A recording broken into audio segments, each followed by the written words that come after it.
Capítulo 32 del Evangelio de Jesucristo. Crucifixión, muerte y sepultura.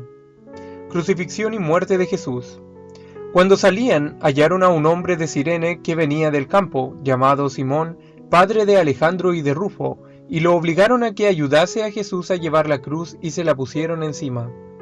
Y le seguía gran multitud del pueblo y de mujeres que lloraban y hacían lamentación por él. Pero Jesús, vuelto hacia ellas, les dijo: Hijas de Jerusalén, no lloren por mí, sino lloren por ustedes mismas y por vuestros hijos, porque aquí vendrán días en que dirán: Bienaventuradas las estériles y los vientres que no concibieron y los pechos que no criaron. Entonces comenzarán a decir a los montes: Caigan sobre nosotros, y a los collados: Cúbrannos. Porque si en el árbol verde hacen estas cosas, en el seco, ¿qué no se hará? Llevaban también con él a otros dos, que eran malhechores, para ser muertos. Y Jesús, cargando su cruz, llegó a un lugar llamado de la Calavera, y en hebreo es Gólgota. Y le dieron a beber vino mezclado con mirra, con sabor a hiel, pero después de haberlo probado no quiso beberlo. Luego allí le crucificaron y con él a dos ladrones, uno a la derecha y el otro a la izquierda, y Jesús en medio. Y se cumplió la escritura que dice: y fue contado con los inicuos. Durante la hora sexta fue cuando le crucificaron.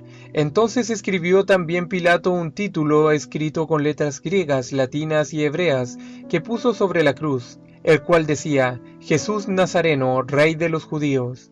Y muchos de los judíos leyeron este título, porque el lugar donde Jesús fue crucificado estaba cerca de la ciudad. Dijeron a Pilato los principales sacerdotes de los judíos: No escribas Rey de los Judíos, sino que él dijo: Soy Rey de los Judíos. Pilato respondió: Lo que he escrito, he escrito. Entonces los soldados tomaron sus vestidos e hicieron 4 partes, una para cada soldado, para ver qué se llevaría cada uno. Tomaron también su túnica, la cual era sin costura, de un solo tejido de arriba a abajo. Entonces dijeron entre sí: No la partamos, sino echemos suerte sobre ellas para ver de quién será. Esto fue para que se cumpliese la escritura que dice: Repartieron entre sí mis vestidos y sobre mi ropa echaron suertes.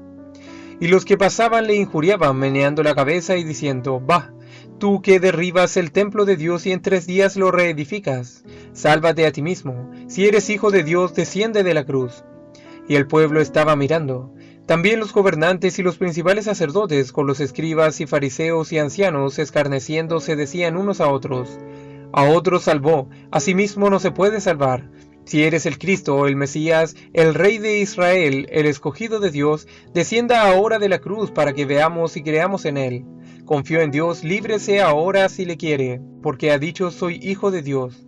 Y Jesús decía: Padre, perdónalos, porque no saben lo que hacen.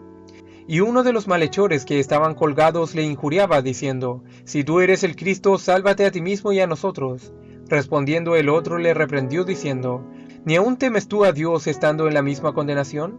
Nosotros a la verdad justamente padecemos, porque recibimos lo que merecieron nuestros hechos, mas éste ningún mal hizo. Y dijo a Jesús: Acuérdate de mí cuando vengas en tu reino.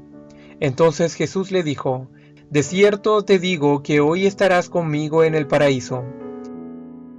Estaban junto a la cruz de Jesús su madre y la hermana de su madre, Salomé, quien era la madre de los hijos de Zebedeo, María, mujer de Cleofas, la madre de Jacobo el menor y José, y María Magdalena. Cuando vio Jesús a su madre y al discípulo a quien él amaba que estaba presente, dijo a su madre: Mujer, he ahí tu hijo. Después dijo al discípulo: He ahí tu madre. Y desde aquella hora el discípulo la recibió en su casa. Y desde la hora sexta el sol se oscureció y hubo tinieblas sobre toda la tierra hasta la hora 9. Entonces Jesús clamó a gran voz diciendo: Eloi, Eloi, lama sabactani. Esto es: Dios mío, ¿por qué me has desamparado? Algunos de los que estaban allí decían al oírlo: A Elías llama este, veamos si viene Elías a bajarle y a librarle.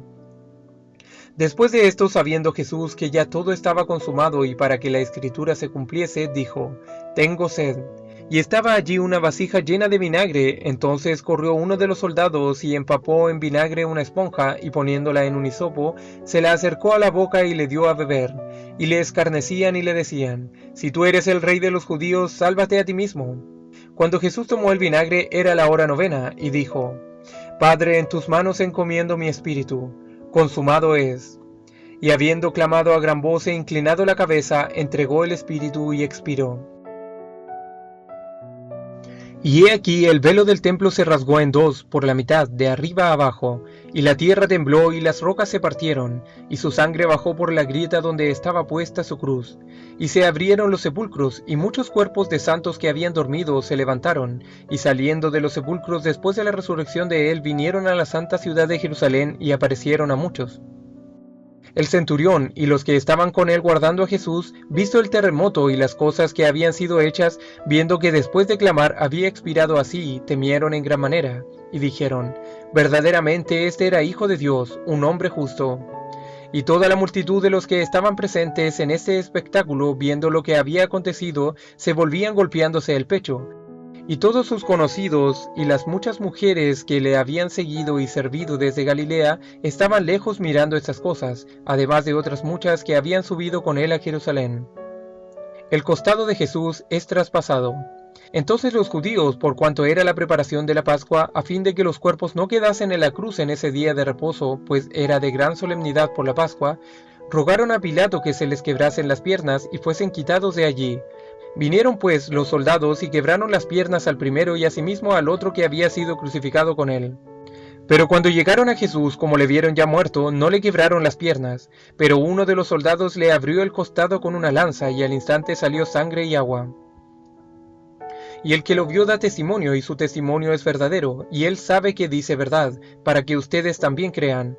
Porque estas cosas sucedieron para que se cumpliese la escritura: no será quebrado hueso suyo. Y también otra escritura dice: mirarán al que traspasaron. Jesús es sepultado.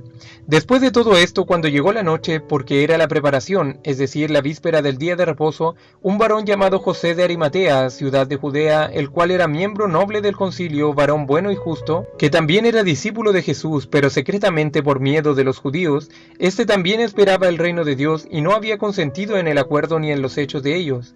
Fue y rogó osadamente a Pilato que le permitiese llevarse el cuerpo de Jesús.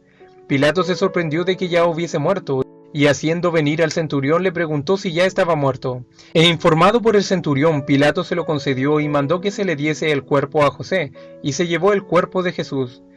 También Nicodemo, el que antes había visitado a Jesús de noche, vino trayendo un compuesto de mirra y de áloes, como 100 libras.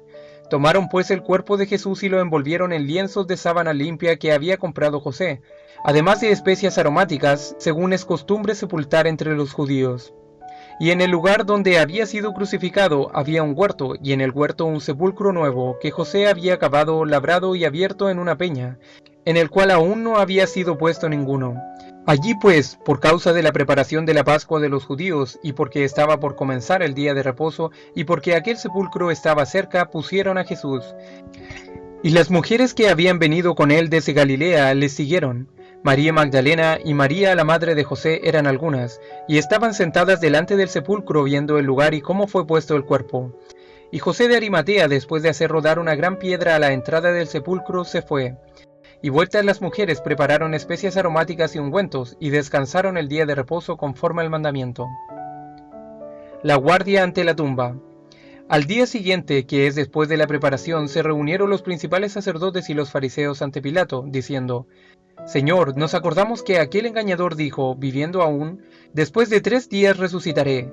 Manda pues que se asegure el sepulcro hasta el tercer día, no sea que vengan sus discípulos de noche y lo hurten y digan al pueblo: resucitó de entre los muertos, y será el postrer error peor que el primero. Y Pilato les dijo: ahí tienen una guardia, vayan, asegúrenlo como saben. Entonces ellos fueron y aseguraron el sepulcro, sellando la piedra y poniendo la guardia.